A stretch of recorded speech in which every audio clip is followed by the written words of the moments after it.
In the Second Age of Middle-earth, the Lords of Elves, dwarves, men are given rings of power.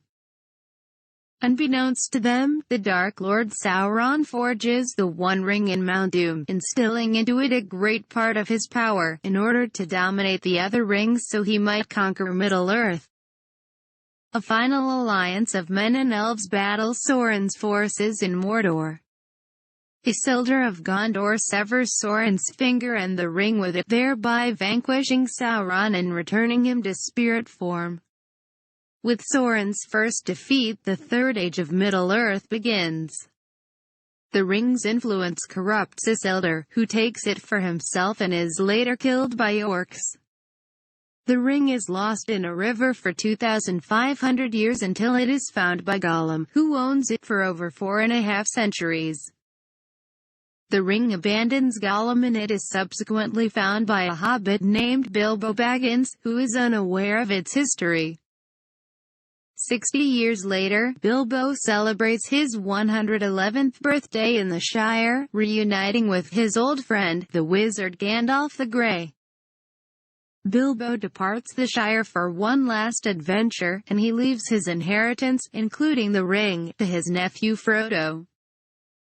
Gandalf investigates the ring, discovers its true nature, and learns that Gollum was captured and tortured by Sauron's orcs, revealing 2 words during his interrogation: Shire and Baggins.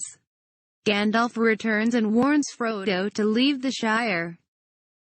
As Frodo departs with his friend, gardener Samwise Gamgee, Gandalf rides to Isengard to meet with the wizard Saruman, but discovers his alliance with Sauron, who has dispatched his 9 undead Nazgul servants to find Frodo. Frodo and Sam are joined by fellow hobbits Merry and Pippin, and they evade the Nazgul before arriving in Bree, where they are meant to meet Gandalf. However, Gandalf never arrives, having been taken prisoner by Saruman.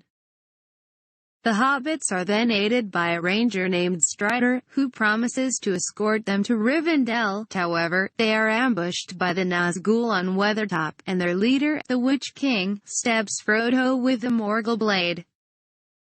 Arwen, an elf and Strider's beloved, locates Strider and rescues Frodo, summoning floodwaters that sweep the Nazgul away.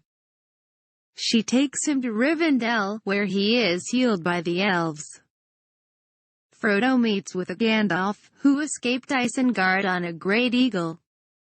That night Strider reunites with Arwen, and they affirm their love for each other. Facing the threat of both Sauron and Saruman, Arwen's father, Lord Elrond, decides against keeping the ring in Rivendell. He holds a council of elves, men, and dwarves, also attended by Frodo and Gandalf, that decides the ring must be destroyed in the fires of Mount Doom.